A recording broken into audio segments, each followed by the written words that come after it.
In this video, I'm going to discuss some of the standard reports that are available for leases within Asset Accountant. In the Reports tab, you can see there are a number of options where you can generate hire purchase lease information and reports. The asset summary, the expiry schedule, further information, amounts paid, and finance balances. I've printed these reports out in two PDFs, so I'll just run through these. The hire purchase lease asset summary for accounts is a list of all of the assets that are currently held under a lease of one description or another. And here you can see the movement on those assets in the period in question, in this case, financial year 2023. And this can be used for reporting requirements in financial statements. The further information for accounts shows a list of the assets and the leases and compares their written down value with the outstanding principal at the point in time that you've run the report for.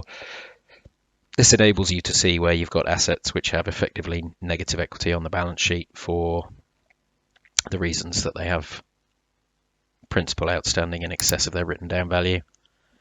The lease expiry schedule for accounts will show you the list of assets with the date of the leases that are expiring.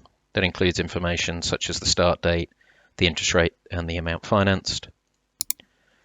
Then the finance balances is used where you would want to track, for example, a credit limit or your progress against a credit limit with a particular financier. So if you have finance arrangements with a number of banks and have limits up to a certain point, you can run a report based on the balances that are due completely to each individual financier, so you know when you're able to go and take out further credit for further assets.